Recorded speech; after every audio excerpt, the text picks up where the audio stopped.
नरसिंह अवतार हिंदू धर्म ग्रंथों के अनुसार भगवान विष्णु के 10 अवतारों में से चतुर्थ अवतार हैं, जो कि वैशाख में शुक्ल पक्ष की चतुर्थी को अवतरित हुए थे। पृथ्वी के उद्धार के समय भगवान विष्णु ने वराह अवतार धारण करके हिरण्याक्ष का वध किया। उसका बड़ा भाई हिरण्यकशिपु बड़ा ही रुष्ट हुआ। उसने अजय होने का संकल्प किया। सहस्रों वर्ष बिना जल के वह सर्वथा स्थिर तप करता रहा। ब्रह्मा जी संतुष्ट हुए। दैत्य का वरदान मिला। उसने स्वर्ग पर अधिकार कर लिया, लोकपालों को मार भगा दिया, स्वतः संपूर्ण लोकों का अधिपति हो गया। देवता निरुपाय थे, असुर को किसी प्रकार से वे पराजित नहीं कर पा रहे थे। हिरण्यकशिपु के 4 पुत्र थे। एक दिन सहज ही उसने अपने पुत्रों में से सबसे छोटे प्रहलाद से पूछा, तुझे क्या अच्छा लगता है? प्रहलाद ने कहा, इन मिथ्या भोगों को छोड़कर वन में श्री हरि का भजन करना। ये सुनकर हिरण्यकशिपु बहुत ही क्रोधित हो गया।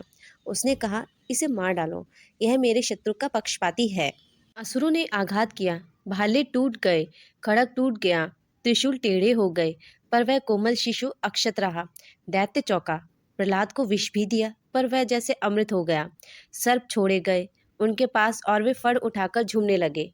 मत्त गजराज ने उठाकर उन्हें मस्तक पर रख लिया। पर्वत से नीचे फेंकने पर वे ऐसे उठ खड़े हुए जैसे शैया से उठे हों। समुद्र में पाषाण बांधकर डुबोने पर भी 2 क्षण पश्चात ऊपर आ गए। घोर चिता में उनके लपटें शीतल प्रतीत हुई। गुरु पुत्रों ने मंत्र बल से कृत्या राक्षसी उन्हें मारने के लिए उत्पन्न की गई, तो वह गुरु पुत्रों को ही प्राणहीन कर गई। प्रहलाद ने प्रभु की प्रार्थना करके उन्हें जीवित किया। अंत में हिरण्यकशिपु ने प्रहलाद को बांध दिया और स्वयं खड़ग उठाया और कहा, तू किसके बल से मेरे अनादर पर तुला है? कहाँ है वह? प्रहलाद ने कहा, सर्वत्र, इस स्तंभ में भी है। प्रहलाद के इस वाक्य से दैत्य ने खंभे पर घूंसा मारा। वह और समस्त लोग चौंक गए। स्तंभ से बड़ी भयंकर गर्जना की शब्द हुआ। एक ही क्षण पश्चात दैत्य ने देखा, समस्त शरीर मनुष्य का और मुख सिंह का है। बड़े बड़े नख एवं दांत, प्रज्वलित नेत्र, स्वर्णिम सटाएं, बड़ी भीषण आकृति खंभे से प्रकट हुई।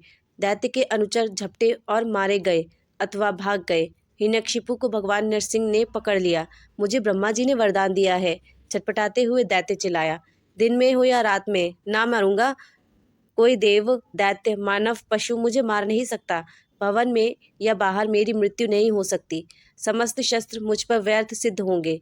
भूमि, जल, गगन सर्वत्र मैं अवध्य हूँ। नरसिंह बोले, देख, यह संध्या काल है।